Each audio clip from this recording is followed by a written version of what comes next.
de soi toute l'énergie qu'on a. De fait, le deuxième, c'est optimisme. Évidemment, faut garder cet optimisme. Parce qu'il y a encore quelques mois, c'est pareil, personne n'aurait imaginé qu'on crée autant d'actions de solidarité, qu'on soit aussi solidaire, que finalement, dans ce truc absolument dingue qui touche le monde, oui, on se mobilise, on change nos manières de produire, on change nos manières d'étudier et on ne lâche pas l'affaire. Et ça, c'est la force de cet optimisme. Et là, on voit le bout du tunnel. Donc, allez, il y a un dernier sprint. Je sais que ça commence à être long, mais avec des beaux engagements comme ce beau hackathon, ça devrait le faire. Et puis, évidemment, des solutions. Vous en inventez, il y a de belles boîtes qui vous accompagnent, des solutions, on essaye d'en créer aussi. C'est un peu l'état d'esprit qu'est le nôtre aujourd'hui, avec des projets, des plans, comme le plan Un jeune, une solution, parce que je crois qu'il faut être dans le concret. Il faut des preuves avant les mots, il faut construire, accepter de se tromper, reconstruire, c'est pas grave. Le plus important, c'est d'être dans l'action et d'être dans la transformation.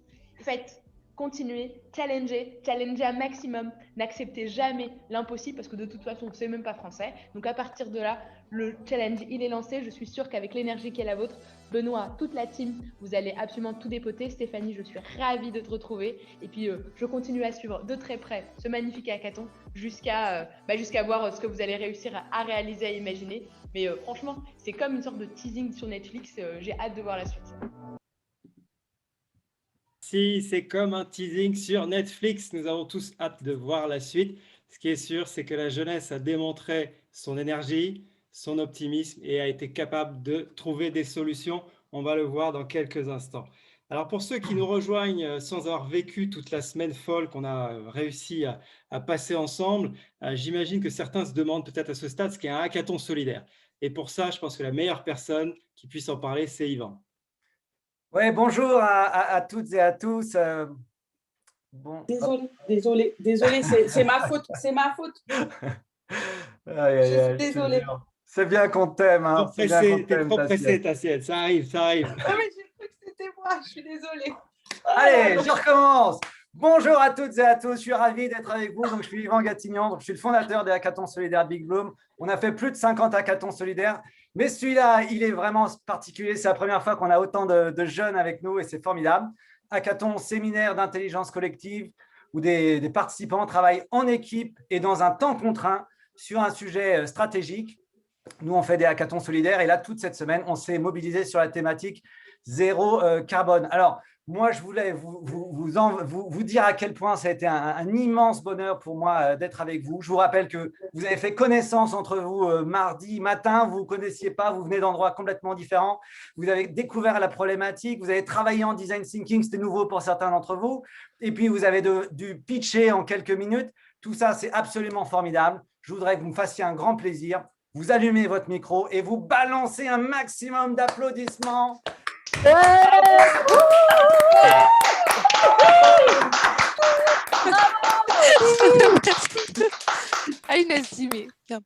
Bravo à tout ce que vous avez fait. Et ce que je voulais tout simplement dire, c'est merci à nos entreprises partenaires qui ont cru à nous, qui ont cru à ce projet depuis l'origine.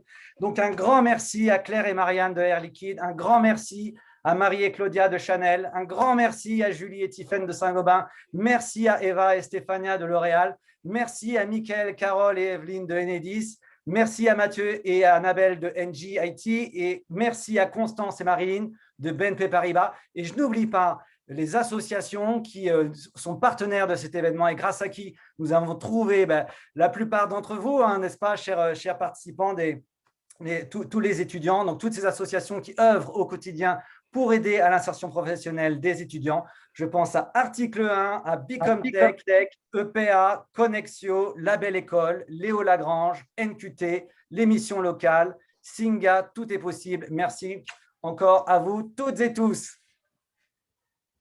Merci Yvan. Et on ne citera pas toutes les écoles qui sont représentées ici. Il y en a plus d'une vingtaine, hein, des écoles d'ingénieurs, des écoles de commerce, des universités, des écoles de design. Ça vient de partout en France, c'est absolument extraordinaire. Alors pour la suite, je vais passer le micro virtuel à Stéphanie Goujon, qui est la directrice générale du French Impact. Merci Benoît. Écoute, moi je crois qu'on a déjà vu toute l'énergie incroyable qui s'était dégagé là à l'entrée dans ces premières minutes. Donc nous, au French Impact, on est toujours aussi contents de co-construire ces magnifiques hackathons avec Big Bloom depuis le démarrage. C'est vraiment un peu notre ADN ou de créer ces coopérations entre des grands groupes, des jeunes engagés et des innovateurs sociaux. Il y a aussi, bien sûr, le pendant avec les décideurs publics. Donc, on a vu Sarah El Haïry tout à l'heure, mais en tout cas, vous pouvez aussi compter sur nous pour continuer à faire du lien avec les pouvoirs publics.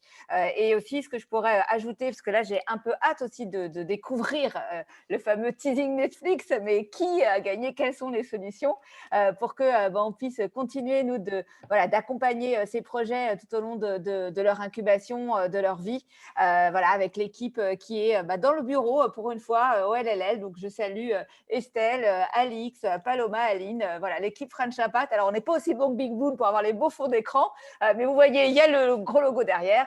Donc, on est là, on est avec vous. Et je repasse le micro maintenant parce que moi, je veux voir les solutions. Elles sont où? Ça marche, merci Stéphanie. Alors, on commence à toucher, je pense, du doigt tout l'écosystème qui permet à un événement de cette ampleur d'avoir lieu. Vous comprenez bien, voilà, le French Impact, Big Bloom, toutes les entreprises, toutes les associations partenaires, c'est absolument incroyable.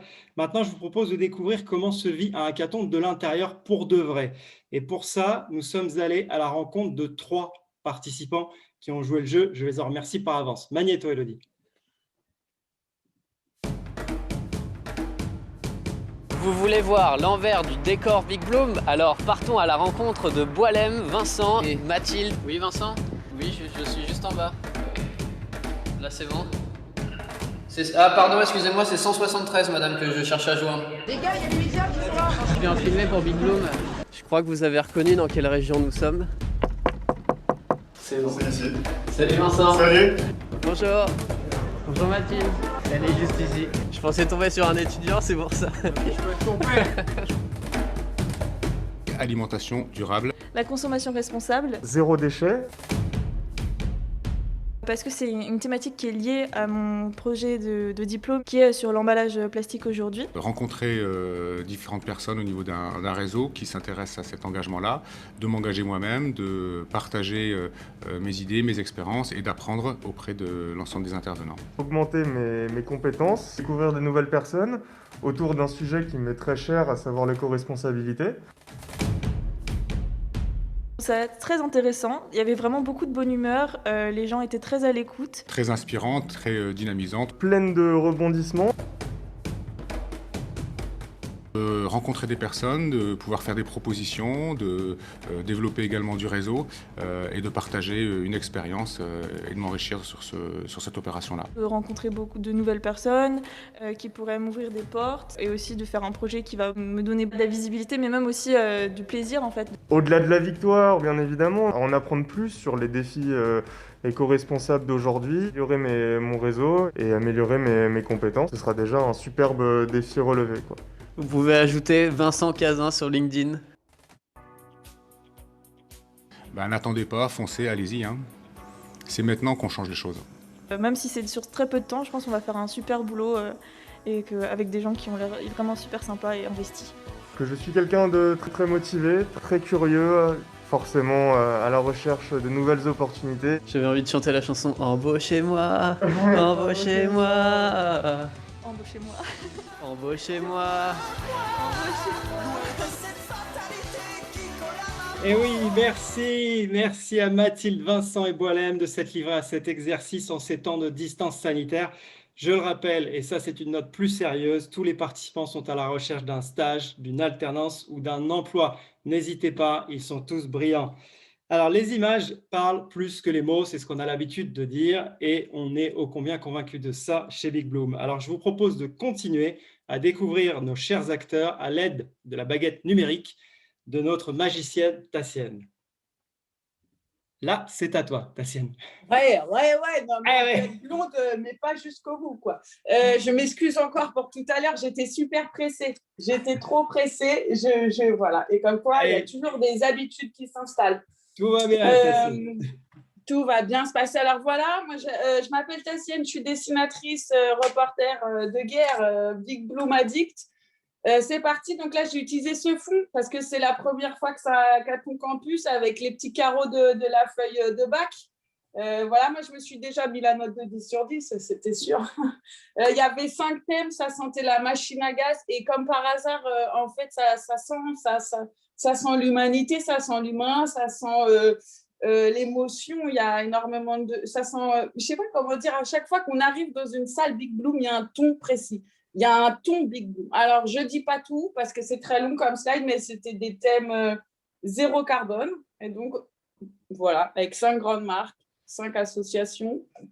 Il y avait des chiffres énormes. 61 personnes pour l'équipe d'animation, 184 participants attendus. Là, on est plus de 200. Il y a 7 entreprises partenaires. Il y a des 5 entreprises marraines ou qui parrainent. Il y a 10 associations partenaires aussi. Voilà, c'est fou. Le message de la ministre, alors, mais elle était incroyable. On a tous un colibri en nous. Il faut faire, il faut oser, il faut challenger. Et puis l'autocongrate, eh ben, ça ne fait pas de mal. Voilà. Pour vous, les jeunes, c'est le sens avant tout. Vous faites l'honneur à la France. Allez-y, les gars, foncez. Donnez du... Comment elle a dit? Vous êtes le Netflix. Ah ouais, non, mais elle est incroyable. Moi, je voudrais la revoir. Elle est incroyable. Alors, le colibri, je l'ai dessiné. C'est le fait que chacun fait sa part pour éteindre la forêt qui est en feu. Effectivement, ce serait aussi bien qu'on s'y mette à plusieurs vraiment parce qu'il y a pas mal de feu en ce moment. Big Bloom, c'est quoi? Alors moi, là, j'ai été avec Laura. Et donc, voilà, il y avait des designers, des coachs facilitateurs, une approche qui est associée à une méthode du design thinking. D'abord, on écoute, ensuite, on crée, ensuite, on prototype, ensuite, on pitch. Le brief express de Carole, elle était trop à fond. Elle a dit peut-être que je suis trop bavarde. Clairement, oui. Mais par contre, qu'est-ce qu'elle a envoyé? Voilà, après, une fois qu'on a un brief comme ça, on n'a qu'une envie, c'est de foncer. Je ne développe pas, il y a trop de textes parfois. Après, il y a eu le brief des témoins où là, on est catapulté de salle en salle. Ce serait impossible en présentiel. On ne nous pousserait pas comme ça de salle en salle, c'est impossible. 1 minute pour se présenter, c'est déjà trop long. Voilà, ça, c'est l'idée d'un hackathon. Hein. Tout est trop long déjà. Là, moi, déjà, je prends trop de temps. On a développé l'idée que les mecs portent des crop tops, qu'on arrête de genrer le fait de montrer son nombril. J'aime beaucoup l'idée.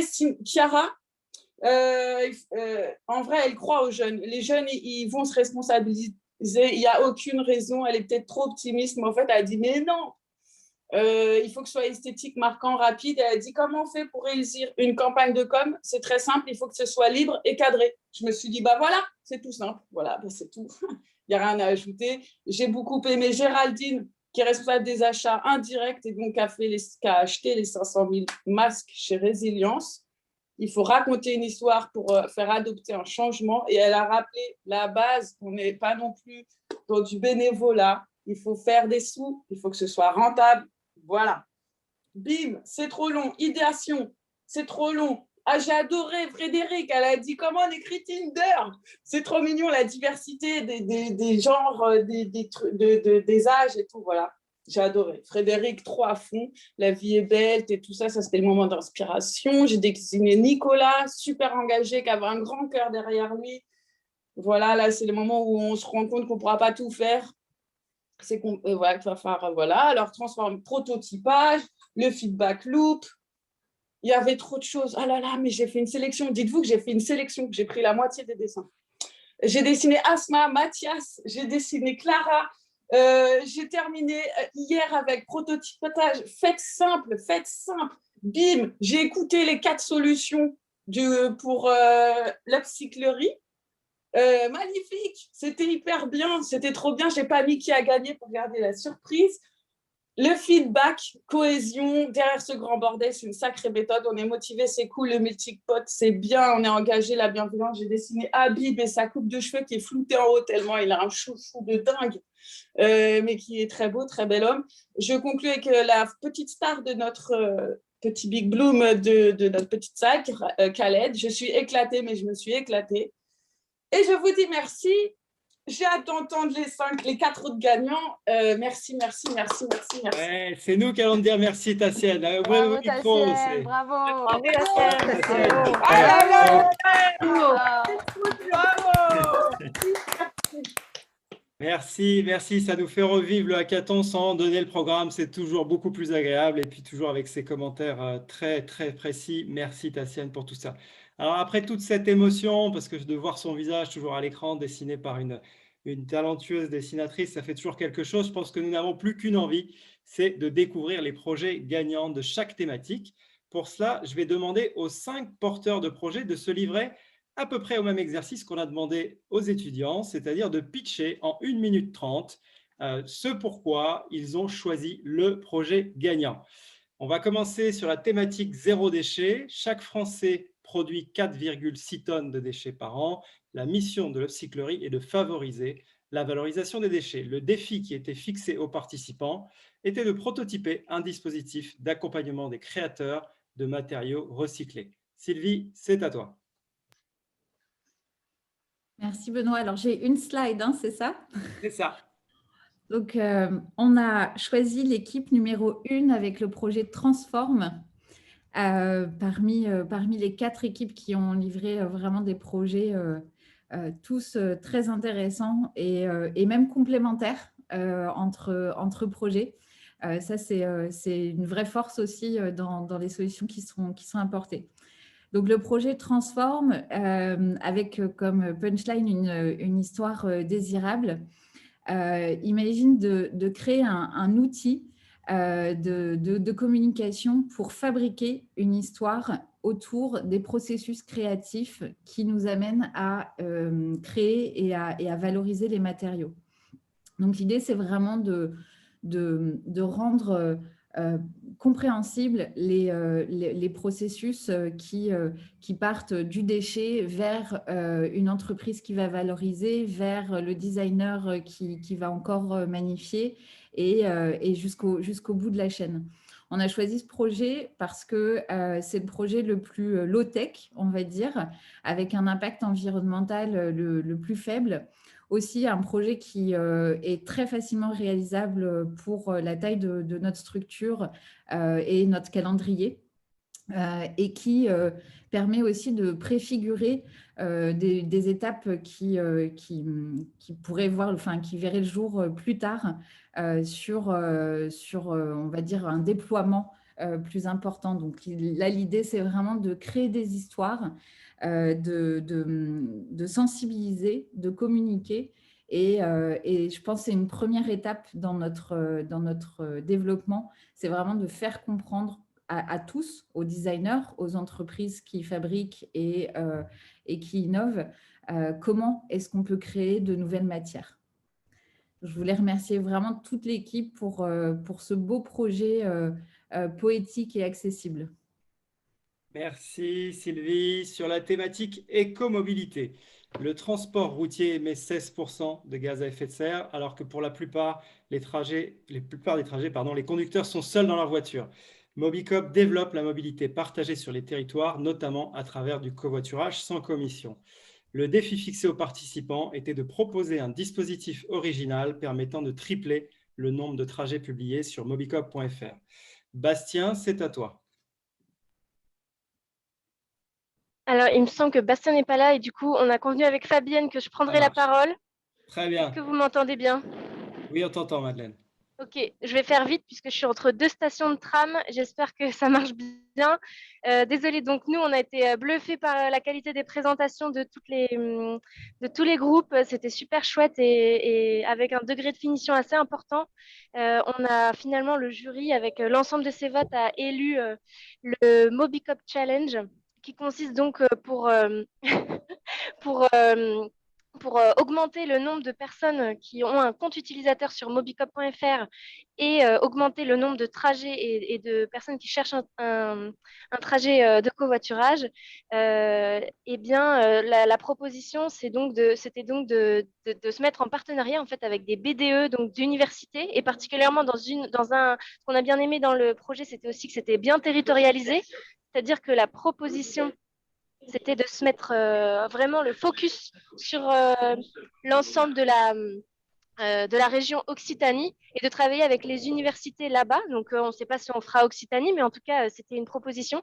Et l'idée consiste, si je me rappelle bien, à mettre en fait les B2E en compétition les uns contre les autres pour qu'ils mettent le plus en valeur possible Mobicop et que celui qui recueille le plus de likes, d'interactions, en échange reçoivent des cadeaux en fait floqués Mobicop et éventuellement même avec je pensais au flocage de son propre BDE. Voilà, il y avait plein de choses. Il y avait aussi un travail sur Google Ads à mettre en valeur pour le référencement. Je suis désolée pour les bruits. Il y avait plein de choses, mais en tout cas, c'était bien complet et on est content d'avoir cette idée et toutes les autres aussi qui vont rester dans les cartons. Et merci Madeleine, c'est ça aussi, la mobilité solidaire. On voit que tu fais preuve de tes actes en tout cas, bravo. Sur la thématique consommation responsable, Résilience est un groupement national œuvrant pour la relocalisation de l'industrie textile et rassemblant PME du textile et entreprises de l'économie solidaire et sociale. Après avoir fabriqué 22 millions de masques, la montée en compétence des confectionneurs passe par un nouveau t-shirt Low Impact.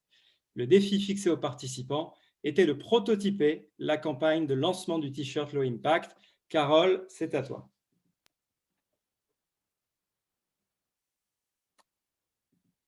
Carole. Vous m'entendez? On t'entend. Vous m'entendez. Un grand merci à tous, toutes les idées. En fait, et on verra comment après, concrètement, ça peut s'organiser, mais les 5 équipes, ce qu'ils ont proposé, on peut en faire une campagne en prenant finalement les 5 idées. C'était un travail extrêmement qualitatif. Nous, on était très excités de voir ce travail-là et surtout extrêmement émus de savoir que tous, vous avez travaillé de nombreuses heures pour trouver comment est-ce qu'on peut finalement consommer différemment. L'équipe qui a gagné, c'est l'équipe numéro 1. Comme vous le voyez, l'idée, c'est d'afficher en toute transparence. Alors, on n'est pas parfait, mais en tout cas, de montrer pourquoi est-ce qu'aujourd'hui, un t-shirt Made in France, qui est fabriqué dans des conditions où les personnes sont respectées apprennent un métier et à partir de matières qui ne viennent pas de très très loin, et bien d'afficher de manière très transparente dans les villes les plus étudiantes et les plus vertes finalement ce que c'est qu'un t-shirt solidaire. Je suis désolée, j'ai beaucoup parlé aujourd'hui. Comme m'a dit tout à l'heure Tassienne, et vraiment je te remercie, j'adore. Je parle beaucoup parce que j'ai toujours plein de choses à dire.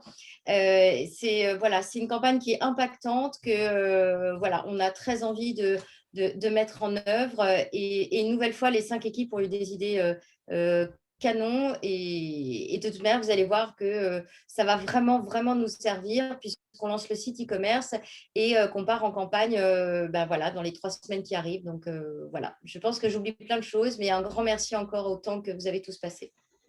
Merci Carole, c'est formidable. Sur la thématique alimentation durable, sachez que l'alimentation est à l'origine de 30% des gaz à effet de serre. L'association Les Cuisiniers Solidaires œuvre pour éviter le gaspillage alimentaire et faciliter l'accès à une alimentation plus saine et responsable pour tous. Le défi fixé aux participants était de concevoir l'offre des cuisiniers solidaires pour les entreprises. Hakim, c'est à toi. Oui, bonjour à tous et à tous. Ça y est, nous avons une solution, on nous a proposé une belle solution, toutes les équipes ont super bien travaillé, on est ravis. Cette solution a été trouvée par l'équipe numéro 3, Master Custo, vraiment génial, parce que c'est de faire des repas décarbonés au sein de l'entreprise. C'est un concours de cuisine décarbonée pour les salariés en fait. Ça va les impliquer tous, ça va créer du lien intergénérationnel dans les entreprises, ça c'est très important. C'est une marque employeur aussi parce que ça donne du sens à l'entreprise, bien entendu. Zéro déchet, zéro gaspille, on apprend les uns les autres. Et en plus, c'est une cuisine plutôt végétale plutôt qu'animale, bien entendu. Et donc, c'est ce qui est intéressant. On se déplace avec, bien entendu, un camion. Enfin, c'est un camion, on va dire ça comme ça, un camion, une camionnette, comment tu dis? Customisé, voilà. Et voilà, donc c'est une super idée. Voilà. D'ailleurs, je vous signale que la camionnette est déjà en route là. avec tous les invendus qu'on a récupérés. Et on arrive chez vous pour justement faire ce fameux repas. Et on va apprendre les uns des autres. Ça, c'est très important. Voilà ce qu'on nous a proposé. C'est vraiment génial. Ils ont vachement bien travaillé. Et on est fiers. Et bientôt, vous allez voir, non seulement en France, mais en Europe, des camions customisés au nom des cuisiniers solidaires qui viendront chez vous pour faire vos spécialités. À bientôt et merci pour tout. Quelle énergie, Hakim! Merci à vous. Merci à vous. Merci. Super. Vous êtes Merci. super. Sur la dernière thématique, et pas des moindres, la thématique habitat durable, nous savons que le bâtiment représente 20% des émissions de gaz à effet de serre, en particulier à cause des passoires thermiques. L'association Réseau Éco-Habitat a pour mission d'accompagner de A à Z les propriétaires les plus modestes, pour ne pas dire les plus pauvres, dans la réalisation de travaux de rénovation énergétique. Le défi fixé aux participants était de prototyper un dispositif de communication pour faire connaître Réseau Éco-Habitat. Franck, c'est à toi.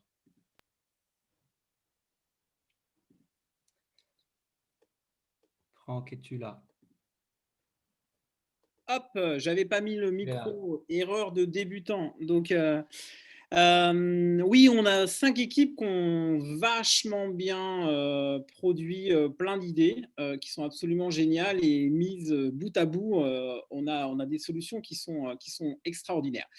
En fait, le jury a arrêté son choix sur l'équipe numéro 4 que je cite, sur un projet qui s'appelle l'Insalubre et qui est du coup un outil pédagogique, ludique, pour sensibiliser tous les acteurs que Réseau Éco-Habitat a besoin, à savoir les collectivités locales, à savoir des bénévoles, des citoyens qui peuvent identifier des ménages en grande précarité, sensibiliser aussi les enfants sur les questions d'habitat insalubre. Donc cet outil, il ressemble un peu à une forme de tiny house avec lesquels on va recycler d'ailleurs du matériel. On va faire aussi du coup des outils très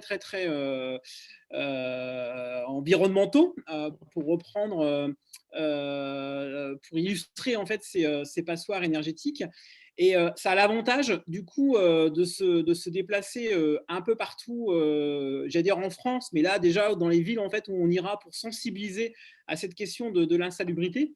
Et voilà. Donc, ces outils, il y a derrière en fait des étudiants d'une école d'architecture qui sont prêts en fait à se lancer en fait à concevoir cet outil. Donc, nous on a vraiment impatience à pouvoir s'en accaparer entre guillemets et rouler partout en France pour pouvoir agrandir le réseau Éco-Habitat. Bon, super Franck. Il y a des chances que tu croises Hakim, attention, hein, sur ton Tour de France, tu feras attention. Alors, merci à tous les porteurs de projets, Sylvie de l'Upcyclerie, Madeleine et Brune de Mobicop, Maximilien et Carole de Résilience, Hélène et Hakim des Cuisiniers Solidaires, Franck et Sylvain du réseau Éco-Habitat, avec qui on travaille depuis plus d'un mois. Zoé, particulièrement, travaille avec eux depuis plus d'un mois pour définir des briefs avec finesse.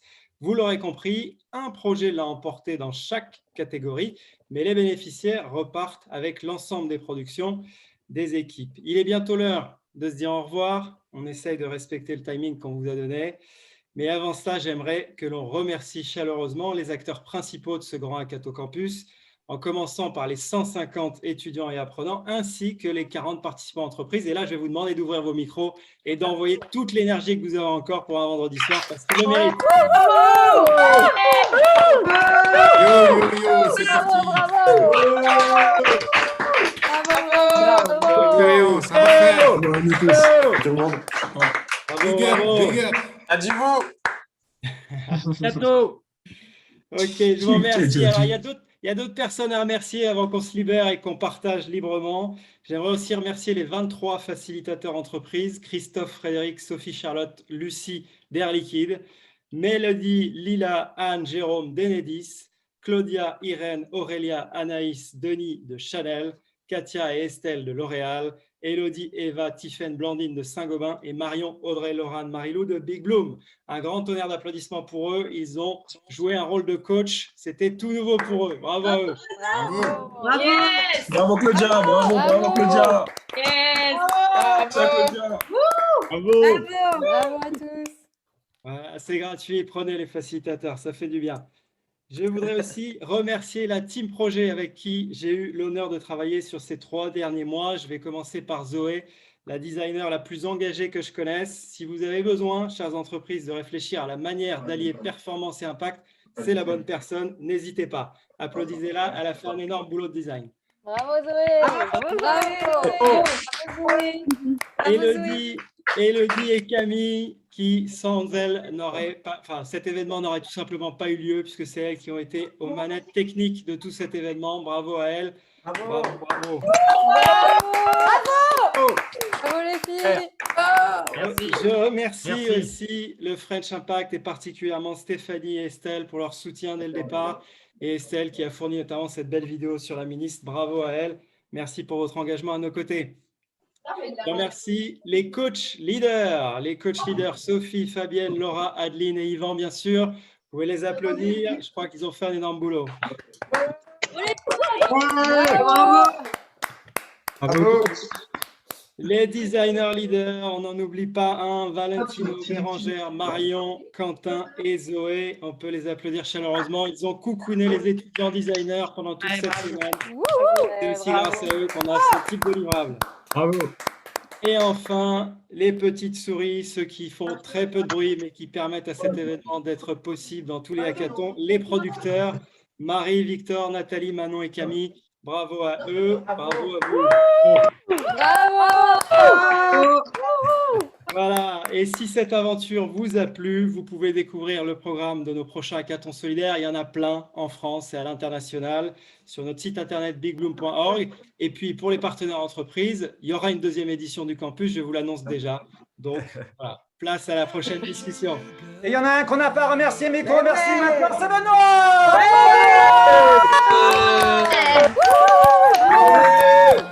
Merci à vous. Merci beaucoup.